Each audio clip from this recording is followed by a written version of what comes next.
नमस्कार, गोरखपुर लाइव में आपका स्वागत है। इस समय हम बैठे हैं गोरखपुर के यातायात कार्यालय में और हमारे साथ हैं गोरखपुर के एसपी ट्रैफिक सर।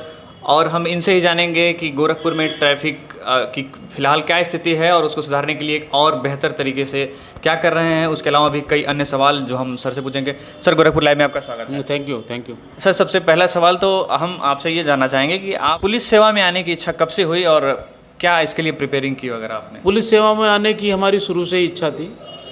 हमारी कैरियर प्लानिंग में था कि मुझे पुलिस की नौकरी करनी है, तो मैं अपनी प्लानिंग के हिसाब से मैं अपना टारगेट पा गया हूँ। और जो मेरा मोटो था पुलिस के पीछे कि चीज़ें क्यों नहीं सुधरेंगी, तो उसी उद्देश्य को लेके मैं आया कि मतलब मैं चीज़ों को सुधारूंगा, जहाँ तक मेरे बस का होगा मैं सुधारूंगा जितना बस का होगा। सर, पहली पोस्टिंग आपकी कहाँ हुई थी और उसके बारे में कुछ अगर मैं पहली पोस्टिंग मेरी फिरोज़ाबाद में एज ए CO टूंडला हुई थी 1999 में, मई 1999 में। तो वहाँ पे मैं 6 महीने रहा। उसके बाद मैं इटावा में रहा, मैं लगभग 2.25 साल CO रहा। उसके बाद मैं सहारनपुर में CO रहा और बागपत में CO रहा। मैं बागपत के बाद मैं कानपुर PSC में रहा। कानपुर PSC के बाद वहीं मेरा प्रमोशन हो गया, तो मैं SP संभल मेरी पहली पोस्टिंग हुई एज SP संभल। उसके बाद डिप्टी कमांडेंट PSC बाराबंकी और उसके बाद SP crime Meerut, SP RA Mathura और फिर उसके बाद में SP RA सहारनपुर, फिर STF में रहा मैं, PSC एटा में रहा। उसके बाद एडिशनल SP हमीरपुर रहा और उसके बाद में मैं SP क्राइम बरेली रहा। SP क्राइम बरेली के बाद मैं गोंडा में PSC में रहा। गोंडा में PSC के बाद मैं बरेली में PSC में रहा मैं। उसके बाद SP क्राइम मुजफ्फरनगर, देन यहाँ पे पोस्टिंग हमारी। सर, गोरखपुर में कब से हैं और जब आप यहाँ आए तो सबसे बड़ी चुनौती आपके लिए क्या थी? मैं यहाँ पे लगभग 2.25 साल हो गया मुझको रहते हुए। तो यहाँ पे सभी सीनियर अधिकारियों से मैं मिला तो उन्होंने यहाँ की समस्या जाम की बताइए कि यहाँ की सबसे बड़ी समस्या यातायात व्यवस्था की समस्या है।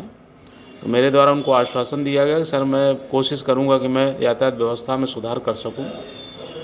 और लोग बताते थे कि नौसड़ से सिटी को क्रॉस करने में उनको 4-4, 5-5 घंटे लग जाते हैं। जी सर, बिल्कुल सही है, क्योंकि मैं इसका खुद इस शहर का रहने वाला हूँ, तो जाम की समस्या काफ़ी जी। तो अब ऐसा नहीं है। अब ज़्यादा से ज़्यादा आधे घंटे में आदमी नौसड़ से गोरखपुर को क्रॉस कर जाता है।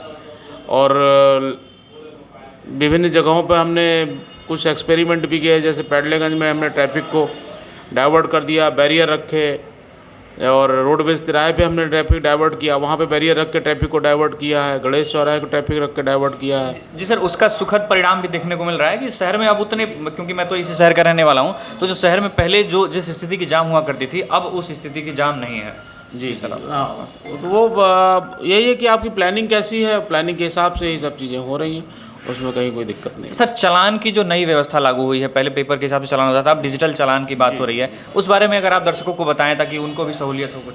ये डिजिटल चालान हमारा टोटली ऑनलाइन हो रहा है। इसमें हम लोग आपके पेपर्स देख लेते हैं और देखने के बाद में जो भी आप जिस धारा के अंतर्गत अपराध करेंगे, हम लोग उसी धारा के अंतर्गत आपका पेनल्टी लगाएंगे। आप उसी स्थान पे पेनल्टी दे सकते हैं, आप मेरे कार्यालय में आके पेनल्टी दे सकते हैं। पेनल्टी तो सेकेंडरी है। मेरा अनुरोध आप लोगों से यही है कि आप यातायात के नियमों का पालन करिए, हेलमेट लगाइए, सड़क सुरक्षा के नियमों का पालन करिए और सभी यातायात संबंधी उपबंधों का पालन करें, जिससे हमें पेनल्टी की नौबत ना आ पाए और हम आपके खिलाफ कोई कार्रवाई ना करें। सर, डिजी लॉकर जो एक सरकार द्वारा सुविधा उपलब्ध कराई गई है कि यदि आप फिजिकल डॉक्यूमेंट्स कैरी नहीं करना चाहते हैं तो आप उसका डिजिटल वेरिएंट कैरी कर सकते हैं, उसके बारे में बताएं। नहीं, डिजिटल जो डिजी लॉकर है ये ऐप मान्य है। इसके विषय में हम लोगों को दिशा निर्देश भी आ चुके हैं और इसको हम लोग मान्यता प्राप्त करा रहे हैं। और जो भी अगर इस कागज़ इसमें रखते हैं डिजी लॉकर में, हम लोग उसको पूरी वैल्यू देंगे। और कहीं कोई बात नहीं, अगर कोई समस्या आती, कोई व्यक्ति डिजी लॉकर को एक्सेप्ट नहीं करता है, तो वो जो है हमसे संपर्क कर सकता है। हमारा मोबाइल नंबर हमारा नोट कर सकता है 9454403528 पे।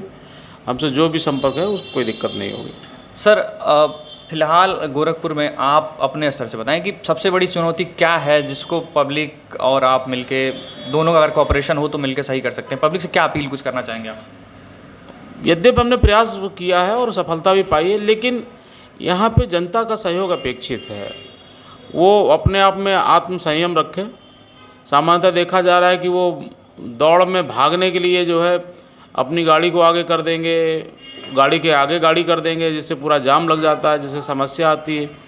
तो अगर इतना ही अपने सेल्फ डिसिप्लिन फॉलो कर लेंगे तो गोरखपुर की जो है यातायात व्यवस्था बहुत अच्छी हो जाएगी, इसमें कोई संदेह नहीं है। सर, गोरखपुर लाइव से बात करने के लिए बहुत बहुत धन्यवाद sir. Thank you thank you very much. अन्य खबरों के लिए आप गोरखपुर लाइव चैनल को लाइक, सब्सक्राइब और शेयर करें।